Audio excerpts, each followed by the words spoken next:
Amin. Shalom semuanya. Silakan duduk ya. Wow, luar biasa kita dirawat Tuhan. Tuhan Yesus baik. Thanks Jesus. Shalom, shalom wanita-wanita warga kerajaan Allah. Wow, kita sudah masuk di tahun 2025, betul? Dan biarlah di awal tahun ini, kita mau semakin hidup takut akan Tuhan. Karena Tuhan sebentar lagi datang. Kita harus mempersiapkan diri kita. Tidak ada waktu lagi untuk main-main. Tema hari ini adalah takut akan Tuhan. Katakan. Kita baca di dalam firman Tuhan, Amsal 8 ayat 13. Bisa ditampilkan? Bisa dibuka juga di gadget masing-masing. Kita baca 2-3 ya. Takut akan Tuhan ialah membenci kejahatan. Aku benci kepada kesombongan, kecongkakan, tingkah laku yang jahat, dan mulut penuh tipu muslihat. Tuhan benci kejahatan. Tuhan benci kesombongan. Tuhan benci kecongkakan. Tingkah laku kita yang jahat. Mulut kita yang penuh dengan tipu muslihat. Tuhan benci semua itu. Saudara, saya mau garis bawahi kejahatan. Agar kita semua di tempat ini mendapatkan pengertian yang baru dari ayat ini. Katakan amin. Kata kejahatan di dalam bahasa Ibraninya diambil dari kata ra'ah. Kata apa? Ra'ah. Yang mempunyai 3 arti besar. Yang pertama, properly to spoil. Artinya, membiarkan secara segala sesuatu yang salah tinggal di dalam hidup kita. Ada satu contoh. Ada beberapa contoh. Pertama, kemalasan. Pemberontakan. Kepahitan. Perzinahan. Termasuk kebiasaan buruk yang disimpan. Hati-hati. Pornografi, judi, kekerasan dalam rumah tangga, secara fisik dan verbal, dan sebagainya. Artinya ketika saudara ataupun saya membiarkan tanpa ingin merubahnya, itu jahat di mata Tuhan. Bisa mengerti maksud saya? Tanpa saudara sadari, itu jahat di mata Tuhan. Katakan jahat di mata Tuhan. Roma 7 ayat 19. Sebab bukan apa yang aku kehendaki, yaitu yang baik, yang aku perbuat, melainkan apa yang tidak aku kehendaki, yaitu yang jahat, yang aku perbuat. Ayat 20, jadi jika aku berbuat apa yang tidak aku kehendaki, maka bukan lagi aku yang memperbuatnya, tetapi dosa yang diam di dalam aku. Hati-hati, hati-hati, jaga mulutmu. perkataanmu, tindak tandukmu. Apakah engkau masih hidup di dalam daging? Kalau kita hidup di dalam daging, artinya kita yang harusnya diberkati, kita nggak diberkati. Artinya kita bermusuhan dengan Tuhan. Nah, siang hari ini, yuk kita bereskan sama-sama ra'ah yang ada di dalam hidupmu dan saya. Kenapa begitu, Bu? Yes. Yuk kita baca di dalam Yeremia 5 ayat 25. Kita baca sama-sama 2-3 ya. Kesalahanmu menghalangi semuanya ini dan dosamu menghambat yang baik daripadamu. Perhatikan ini baik-baik. Tuhan ingin memberkati saudara dan saya. Pastikan semua hambatan itu sudah kita bereskan. Katakan amin. Biar siang hari ini kita bereskan ra'ah-ra'ah apa yang ada di dalam diri kita. Bereskan sama Tuhan.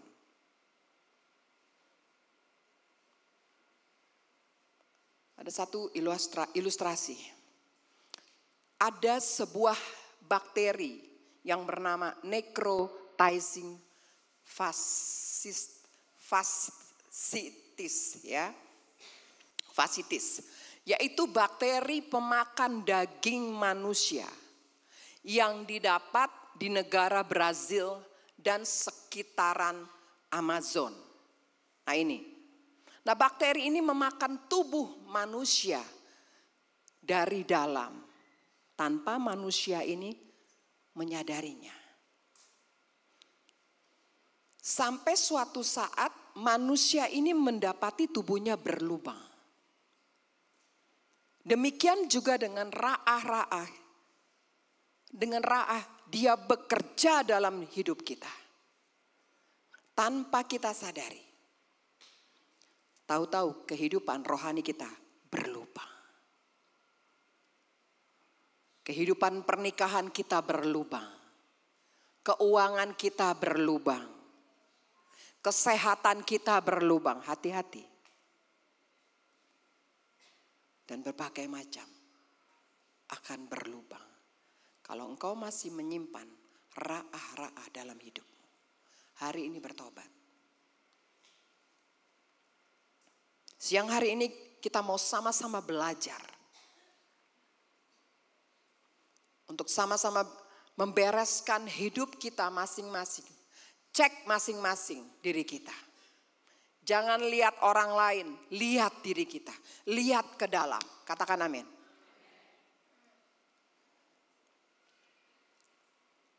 Ada seseorang yang begitu banyak mendapatkan favor dari Tuhan. Dia adalah orang yang pintar masak. Masakannya enak. Sekolah masak. Tiba-tiba dia mendapatkan pekerjaan di Irak sebagai chef. Apa yang terjadi? Tidak lama dia keluar dari pekerjaannya.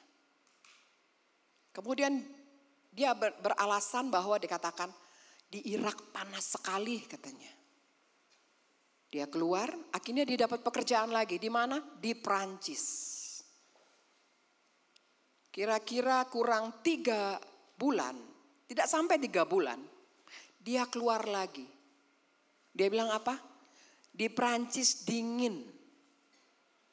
Perapatan Ciseeng ya, bukan perapatan Ciseeng. Ya. Nah tidak sampai 3 bulan, keluar lagi, kembali ke Jakarta. Mendapatkan pekerjaan di Sidoarjo. Lumayan 6 bulan. Ya, 6 bulan. Tapi apa yang terjadi? Dia berhenti, alasannya apa? Panas dan berdebu. Wow. Ini kejadian benar nih. Nah suatu hari dia buka restoran, gak sampai 2 bulan, tutup. Alasannya apa? Capek banget. kerjanya dari pagi sampai sore. Akibatnya apa? Anak dan istrinya terlunta-lunta, tidak terawat. Bahkan masa tuanya dia ditampung di sebuah yayasan. Tanpa dia bisa menang terhadap kemalasannya. Gak punya daya juang di dalam hidupnya. Itulah Ra'a. Wanita-wanita warga kerajaan Allah, saya cuma pesan, jangan males jadi perempuan. Amin. Harus baca firman, baca. Kita sebagai perempuan namanya juga penolong. Harus ada fighting spiritnya dengan Tuhan lebih lagi. Untuk menopang siapa? Suami kita, anak-anak, keluarga. Dan orang-orang yang kita diberikan sama Tuhan untuk berdoa buat mereka. Diberikan hati buat mereka untuk berdoa. Buat bangsa ini. Harus punya fighting spirit dengan Tuhan. Jangan ada kemalasan. Katakan jangan ada malas. Colek kiri kanan. Jangan sombong. Ya, sombong bukan soal kaya aja, enggak. Orang gak punya juga jadi bisa sombong. Jangan congkak. Hati-hati dengan mulutmu. Hati-hati dengan perkataanmu. Hati-hati dengan pikiranmu. Amin. Yang kedua, doing good for nothing. Mengerjakan sesuatu yang baik tanpa tujuan atau selalu terlambat. Amsal 3 ayat 27. Kita baca sama-sama. 2, 3 ya. Janganlah menahan kebaikan daripada orang-orang yang berhak menerimanya, padahal engkau mampu melakukannya. Artinya ketika saudara menahan kebaikan itu pada orang-orang yang berhak mendapatkannya, maka itu adalah jahat di mata Tuhan. Karena ternyata saudara mampu melakukan kebaikan itu, tapi Anda tidak mengerjakannya, melakukannya. Sama seperti kita menghormati orang tua kita, ya, menghormati suami kita, ya, menghormati orang-orang yang di sekitar kita, mungkin orang-orang yang lebih tua dari kita. Siapapun, orang-orang yang Anda kasihi, saudara, kasihi mereka waktu mereka masih hidup. Ada seorang dokter yang terkenal sangat pelit. Tapi dia selalu mengatakan kepada semua orang, aku sayang sama istriku. Aku cinta sama istriku. Sampai istrinya pergi kemana-mana. Anda tahu, pakai kendaraan umum, pakai Gojek. Padahal dia kaya. Suatu hari istrinya meninggal dunia. Apa yang terjadi? Dia tetap bilang sama saudara-saudaranya bahwa saya mengasihi istri saya. Bahkan saya menyimpan uang sebesar 9 M. Tapi menurut saya apa? Istrinya gak bisa nikmatin apa-apa. Betul apa ya? Dia gak bisa nikmatin. Waktu masih hidup dia gak bisa memberikan yang terbaik. Kebaikan-kebaikannya tidak dia berikan. Begitu juga dengan kita. Sebagai wanita-wanita kerajaan Allah, jangan Anda tunda-tunda untuk berbuat kebaikan kepada orang yang berhak menerimanya. Hati-hati. Itu kejahatan di mata Tuhan. Amin. Hari ini saya gak mau panjang-panjang khotbahnya. Karena saya sudah merasakan hadirat Tuhan yang luar biasa. Kita merasakan hadirat Tuhan. Saya merasakan, kenapa ya Tuhan? Waktu BWBI kemarin gak terlalu seperti ini. Tuhan cuma ngomong gini, karena kamu mau khotbah mengenai takut akan Tuhan. Hormati Tuhan dalam hidupmu. Yang kelihatan aja kamu gak bisa hormati, apalagi yang tidak kelihatan. Hormati Tuhan. Takut akan Tuhan adalah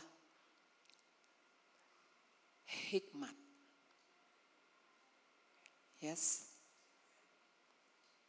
Takut akan Tuhan adalah permulaan hikmat turun atasmu. Hikmat Tuhan turun. Apa? Pengetahuan sorgawi. Engkau diberitahukan satu persatu apa yang engkau harus kerjakan. Hari ini Tuhan memberitahu kepada kita semua apa yang harus kita kerjakan. Amin. Yang ketiga, selfish atau egois. Katakan egois. Kita baca 1 Korintus 10 ayat 24. 1 Korintus 10 ayat 24.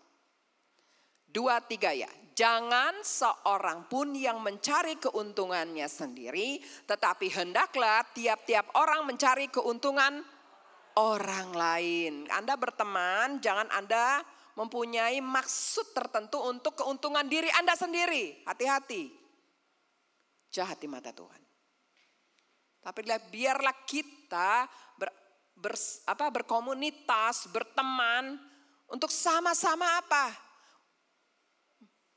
Memberikan keuntungan kepada orang lain. Tapi kalau kita cuma diri kita terus supaya untung. Ingat apa katanya? Egois. Apa yang dikatakan Yesus tentang egois? Kita baca di dalam Matius 10 ayat 38.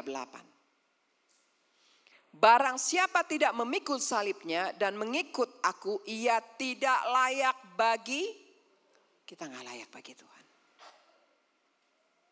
Untuk orang-orang yang tidak mau berkorban bagi orang lain. Untuk orang-orang yang tidak mau menjadi berkat buat orang lain. Untuk orang-orang yang mau menangnya sendiri. Tuhan Yesus katakan apa? Engkau tidak layak. Mari kita berubah oleh pembaharuan budi kita hari ini. Agar kita layak di hadapan Tuhan. Dia mau datang, persiapkan dirimu. Ada satu cerita, ada seorang wanita yang bernama Mary Ann Bevan. Awalnya perempuan ini cantik dan normal. Ya. Dia dikeluarkan dari pekerjaannya karena mukanya menjadi aneh dan buruk. Bisa lihat ya. Akibatnya ini akibatnya mukanya buruk tuh karena apa? Karena penyakit yang langka. Akhirnya ada sebuah rombongan sirkus yang menerima dia untuk bekerja sebagai bahan olok-olok. Untuk dipamerkan sebagai perempuan dengan rupa aneh. Mary Ann Bevan berkata, gak apa-apa saya diolok-olok, gak apa-apa. Yang penting anak saya bisa makan, anak saya bisa berpendidikan. Ini adalah gambaran bahwa dia rela berkorban, tidak menjadi egois. Jadilah wanita-wanita yang tidak egois. Terutama buat suami, buat anak-anakmu, dan buat orang di luar sana. Walaupun dia harus menerima olok-olok yang menyakitkan. Saudara, saya akan closing di sini. Bisa kita ulang lagi? Yang pertama apa? Ayo. Jangan biarkan sesuatu yang salah tinggal dalam hidup kita. Dicatat ibu-ibu, dicatat. Nanti sampai rumah dibaca, aplikasikan dalam hidupmu. Yang kedua, marilah berbuat baik dan benar tanpa menunda-nunda. Yang ketiga, buang karakter egoismu sekarang. Katakan sekarang. Kita ingat baik-baik pelajaran firman Tuhan hari ini. Agar ditanamkan dalam hidup kita agar kita bisa mengerjakan setiap firman Tuhan di dalam kehidupan kita masing-masing. Katakan amin. Agar apa? Agar tidak ada yang menghambat untuk kebaikan masuk ke dalam hidupmu. Untuk supaya hidup kita menjadi layak di hadapan Tuhan.